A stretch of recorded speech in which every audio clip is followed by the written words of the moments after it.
हम अपने धर्म की जानकारी नहीं। राम कितने भाई थे? कई लोगों को राम को पता नहीं है राम कितने भाई थे। राम जी के पिता का नाम क्या था? दशरथ की मैया कौन कितनी थी उनकी? उनके नाम कौन कौन से थे? हमारे हिंदुओं को ही पता नहीं है। यहाँ पर तिलक लगाने में शर्म लगती है, धोती कुर्ता पहनने में शर्म लगती है, भैया उनको टोपी लगाने में शर्म नहीं लगती। 5 बेर वो रविवार के दिन नमाज पढ़ते उनको शर्म नहीं लगती, पर यहाँ हनुमान चालीसा में शर्म लगती है। मंदिर जाने में शर्म लगती है। धिक्कार है, चुर्रू भर पानी में डूब के मर जाओ। हैं?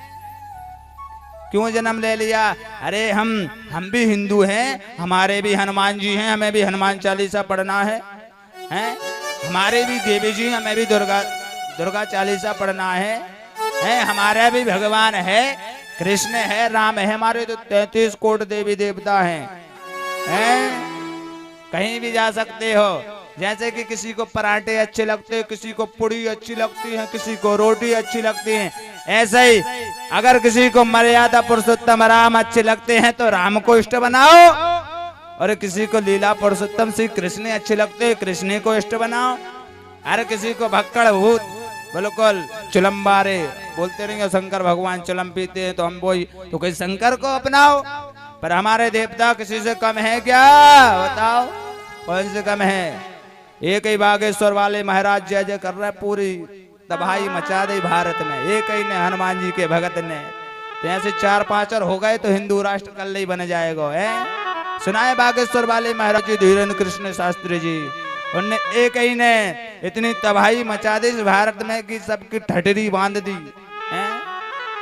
ये जितने भी थे ना, हमारे धर्म को काल्पनिक बताते थे। हमारे धर्म को काल्पनिक बताते थे, हमारे हिंदुओं को भड़काते थे। एक ही व्यक्ति ने सबकी हंसी तैसी कर दी, और 10-15 और हो गए तो क्या होगा? क्यों? क्योंकि उनके माता पिता ने संस्कार दिए, उस रास्ते पे निगाया है।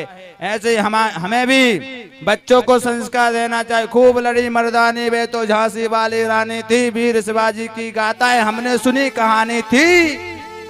अरे भैया, एक पहले भी झांसी की रानी हुआ करती थी, शिवाजी हुआ करते थे। क्यों? क्योंकि पहले माता पिता बच्चों को उस लायक बनाते थे।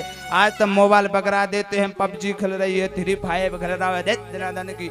एक जगह हम एक बात बताएं, याद आ गई। एक प्रोग्राम में गए तो 4-5 पंडित ही बोले, हमारे आचार भी है, तो बहुत से पंडित वहां पर गए तो वो एक पबजी की आदत थी उसको। पबजी होती है, पबजी गेम जानती हूँ मैं, उसकी आदत थी। वो मेरे बगल में सो रहा था, रात्रि के 1 बजे उसको सपना आया, पकड़ो मारो मारो मारो। मैं घबरा गया, मैंने कौन को पकड़ो? देखा तो उसको सपना आ रहा था। मैंने तेरी की जाओ